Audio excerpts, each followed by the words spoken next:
So let me just jump right into the topic I'm going to talk about today. It has to do with the reservation issue going on in India right now.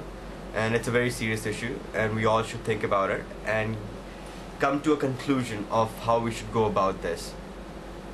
Alright, first let me tell you about a little about India. It doesn't matter how Indians think about India right now. That most of us are thinking that it's a developed nation and it's doing so much progress in IT industry and pharmacy and other stuff.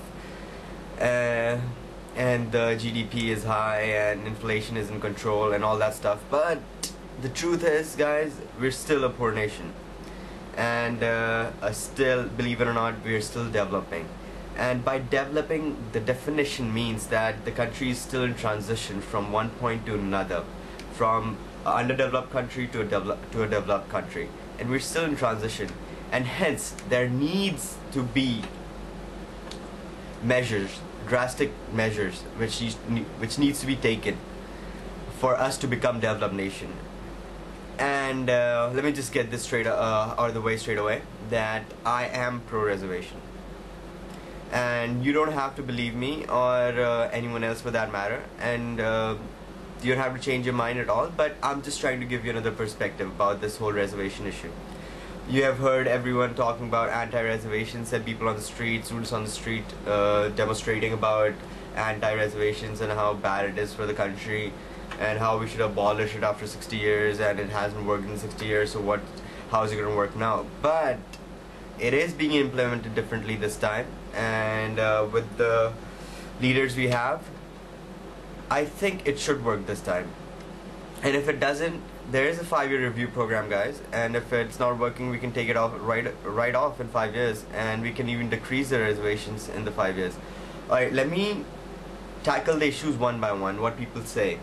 First of all, most people who support, well, actually everyone I know or you know, everyone watching this blog on the internet probably has the resources, and hence most of them are from high class only. And so that means that everyone is anti-reservations, but I'm not. And there are quite a number of reasons why I'm not against reservations, and I'm pro-reservations. Alright, to start out with, most people say that it's been 60 years and we have already had SC/ST quotas, and now why do we need OBC? Another which is gonna hamper the admissions for the regular kids.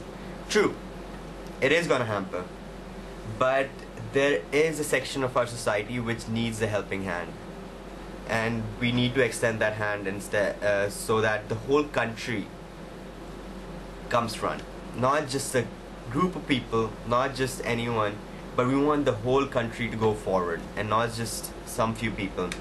Alright, let me start with this scenario. Think of a prestigious college. Take for instance IIMs only. There are 100 seats there.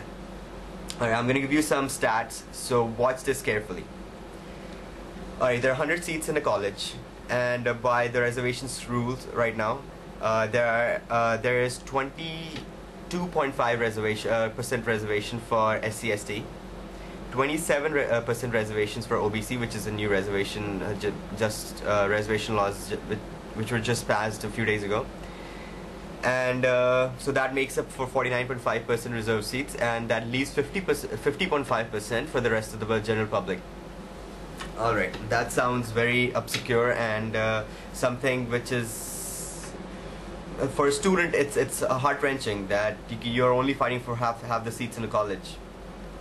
Agreed. But then again, let me give you another stat. There are 30.8% foreign classes in India, and 28% SC/ST in India, and the rest, which is 41%, around 41%, are OBC. So coming back to the 100 seats in IIMs, let's start with the SC/STs.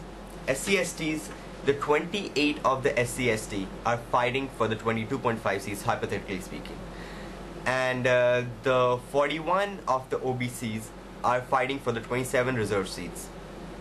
And now finally the upper class, they are the 30.8 of those upper class people are fighting for the 50% or 50.5% seats. So who actually has the best deal out of the whole scenario?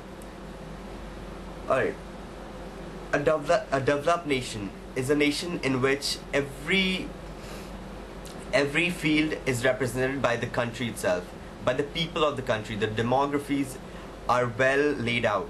So it cannot be exactly, if there are 25% Muslims in India, there should be 25% in every company. But there should be a little correlation between the percentage of people in a country and what their representation is in the society itself, which is not true in India. The reason why I'm saying this is you remember probably a year ago when this whole reservation issue for OBC started. There were quite a lot of demonstrations on the streets. There were students demonstrating against reservations.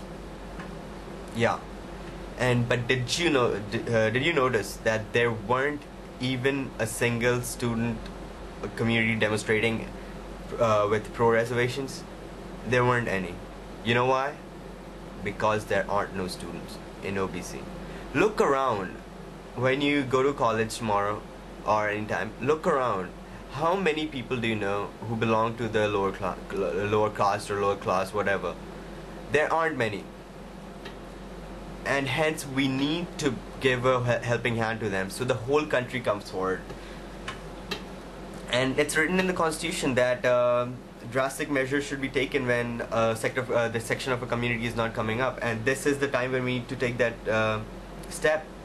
And I'm glad that our leaders are taking that step, and I just hope that they implement it in a good way.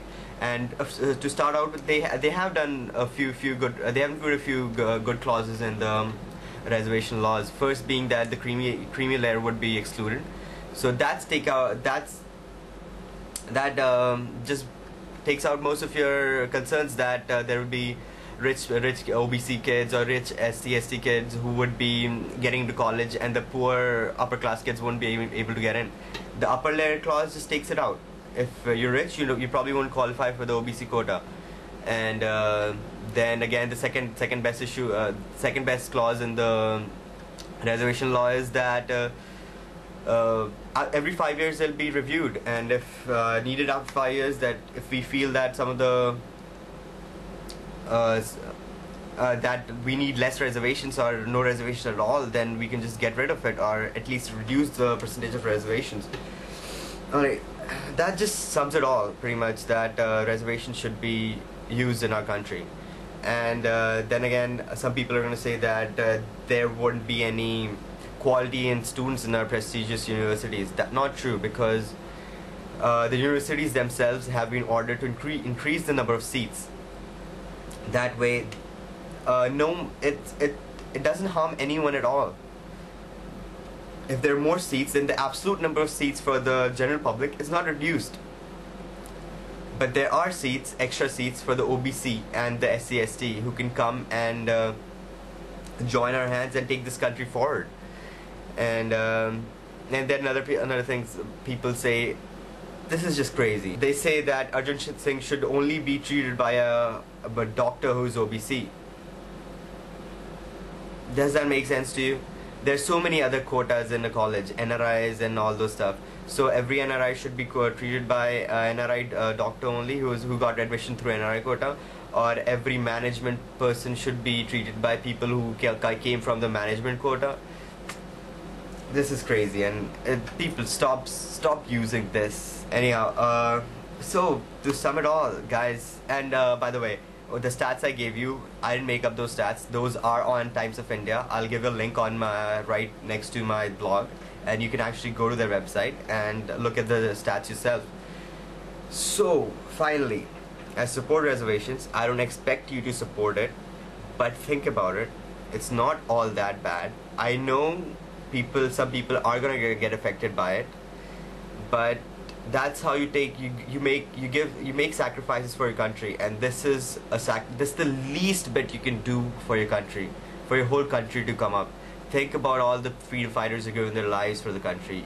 This is the least bit we can do. Another thing, we talk about fair fight.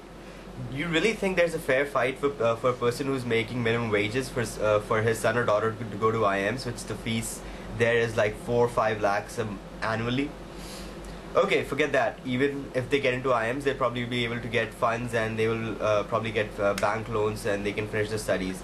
But the problem itself is getting into IIMs. Alright, people who are giving CAT or competing for other entrance exams, just ask yourself one question. How much money have your parents spent on your coaching and the books and all the private tutoring you're getting? You think someone making minimum wages would be able to give all that shell out all that money? I don't think so. So what we can do right now is reserve seats for them in higher institutions, and that's what we're doing. Believe it or not, that's written in our constitution, and that's what I'm going to follow. As an Indian, I believe in my constitution, and so should you.